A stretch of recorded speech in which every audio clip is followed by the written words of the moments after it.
beginning on the 6th of June, had accomplished the first phase of the invasion.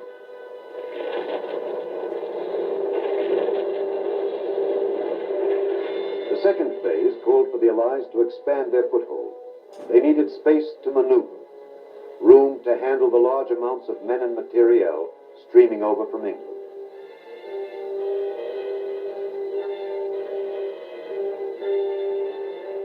Marshy land enclosed into thousands of separate little fields by hedgerows, behind every one of which it seemed the Germans were well entrenched. And what of these Germans who faced the Allies in the soggy fields of Normandy?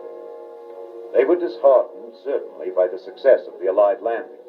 Moreover, the German people were exhausted after 5 years of war and with the effort of fighting on 5 fronts. But the troops themselves were far from beaten. They were skillful, tough troops, seasoned by experience. Their discipline was sharp. Their morale was high.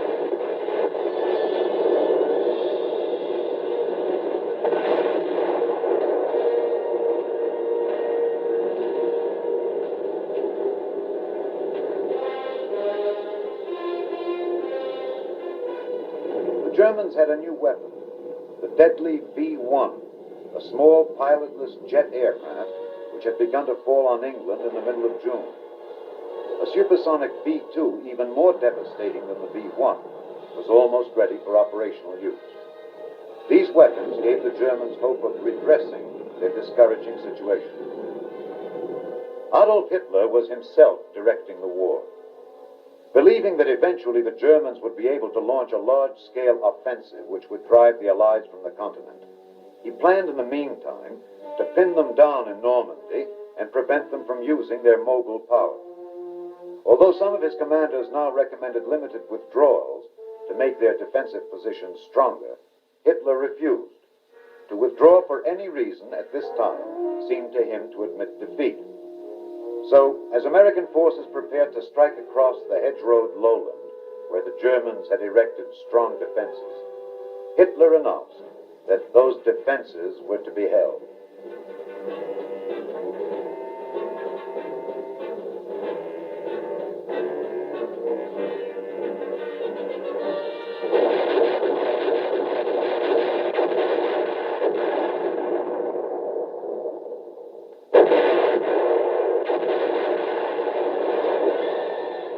The American attack began in the dawn hours of July 3rd, and it lasted for 17 rain-soaked, agonizing days.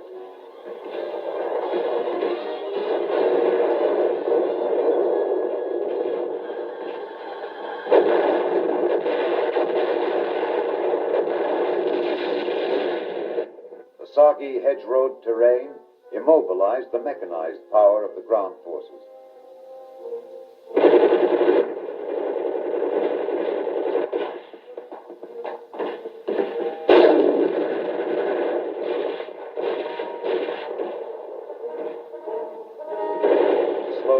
Advance was measured in yards, a hedgerow at a time.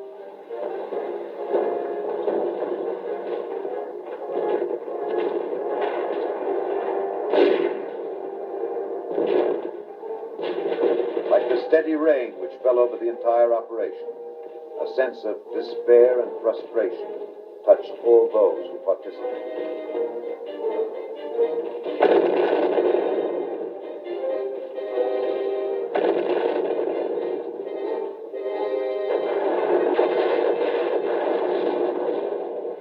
The last action in this offensive was the battle for Saint-Lô.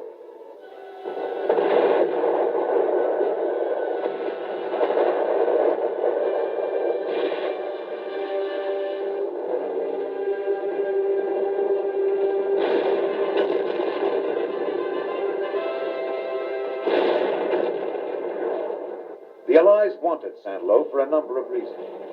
Its prestige value, the effect its capture would have on the Germans, and as an access to roads leading south. After a week of bitter fighting, they got it. The cost was high, as was true in all the hedgerow fighting, but the town was secured, and in the process, a memorial was created. An infantry battalion commander killed before the gates of the city was carried into Saint-Lô with the liberators. His body was placed on a pile of rubble, an impromptu shrine to the qualities of courage and sacrifice that had made the drive to Saint-Lô possible. General Omar Bradley, commander of the American troops, had been forming a plan for some time. Bradley's plan, which was codenamed Cobra, was to gather together an overwhelming concentration of ground troops, twice as great a force as would normally be used on such a narrow front, and combine it with a massive assault from the air by the Army Air Force.